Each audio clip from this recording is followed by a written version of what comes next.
sphurato'nantarūpeṇa prakṛtiṃ ca na paśyataḥ kva bandhaḥ kva ca va mokṣaḥ kva harṣaḥ kva viṣādatā.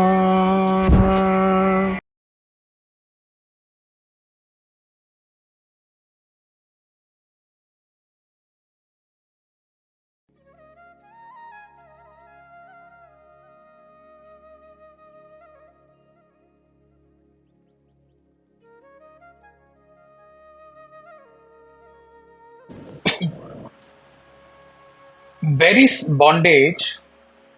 Where is liberation? Where is joy? Where is sorrow? For the one who does not perceive nature, the relative existence, but sees only the self shining everywhere.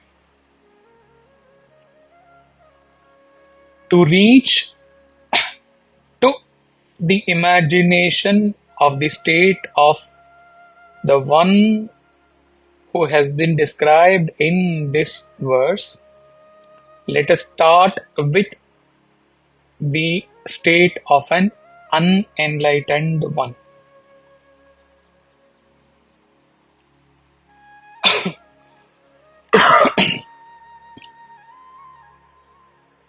An unenlightened one, or a fool, as he is described in many verses, he is not free from ego.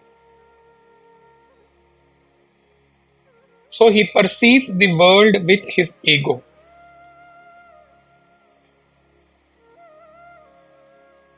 Once he perceives the world, then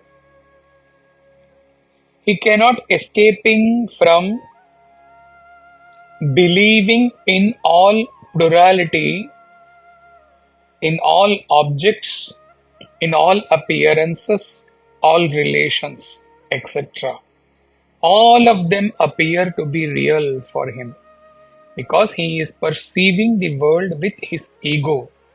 Ego here means ego with the coloring of raga, dvesha, ityadi. So, obviously, he cannot comprehend the divinity in all things beyond their objective appearances, beyond what they appear to be, or beyond how they behave, how they project themselves. He is not able to go beyond that apparent nature. He enjoys for some time in the world, but most of the time gets disillusioned.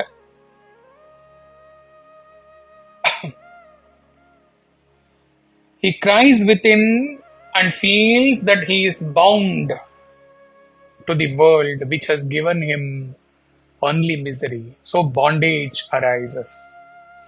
He wants to clear this bondage and come out free.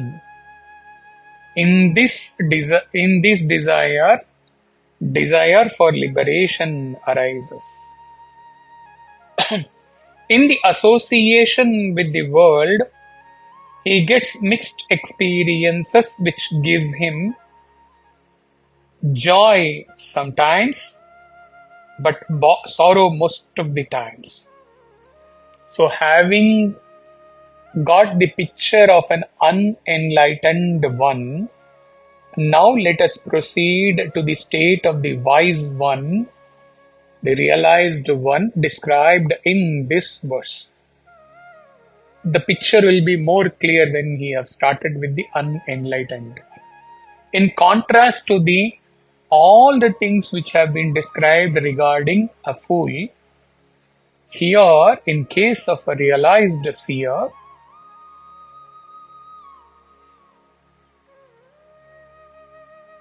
He has first point. We started with the fool's nature. He is not free from ego. The first starting point of the wise one, he has transcended his ego. He has transcended his ego and he has realized the divine self, and he ever abides in that self. So when the first point, living with ego, has been rent asunder, then all the subsequent sequence flow in case of a fool. All those things are not applicable for a realized man of wisdom.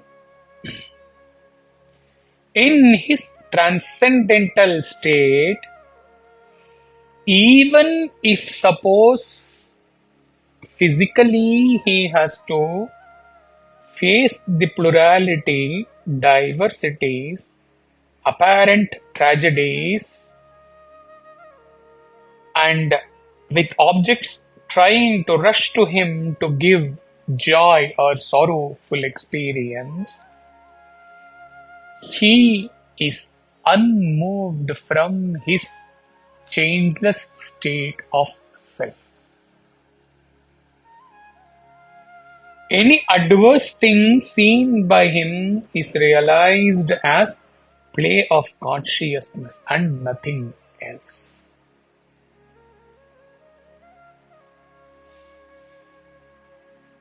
His eyes for sure may see the plurality, the multiplicity in the creation. His eyes may sure see the diversities in the creation.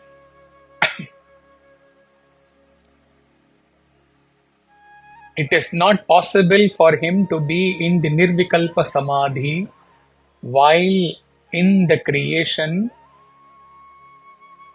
living in the creation, acting in the creation, and fulfilling his dharma. Nirvikalpa samadhi may not be possible for him, but while the eyes see the apparent plurality or multiplicity, the ears hear the voices of multiple beings in the world, still the self in him, even while he is in the wakeful state of consciousness, the self within him is not disturbed even to a bit.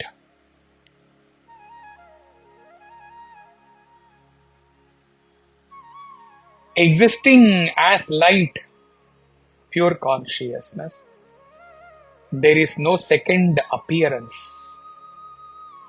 Whatever exists in the creation, with the entire creation, is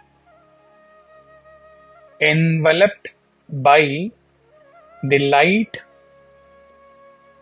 pure consciousness, Chitta, that he exists as. He sees only the self shining everywhere. We can change this line to a state beyond even this state. This state says he sees the self shining everywhere. When this state is also crossed, transcended,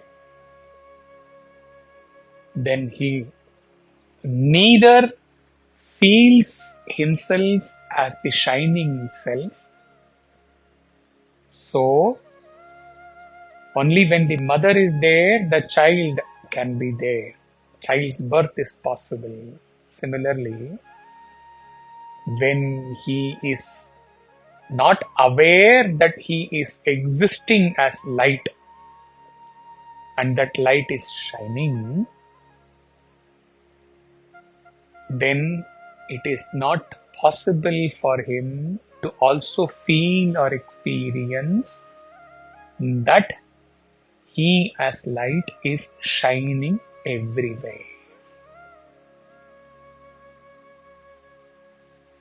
When you use the expression everywhere, then the difference in terms of space or objects coming.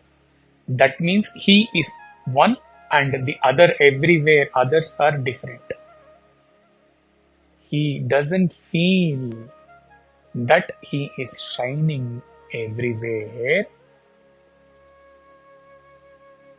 But the truth is that he is the light. The light which illumines even the sun. He is the light. And there is nothing other than he or that the light.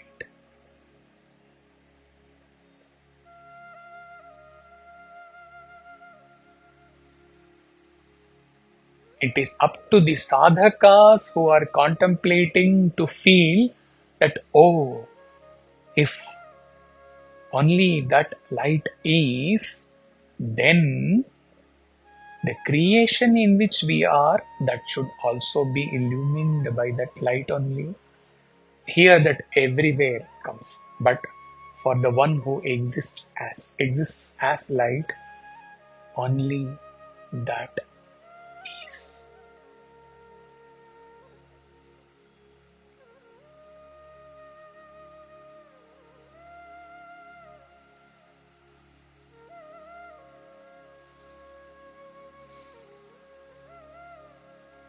Hari Om.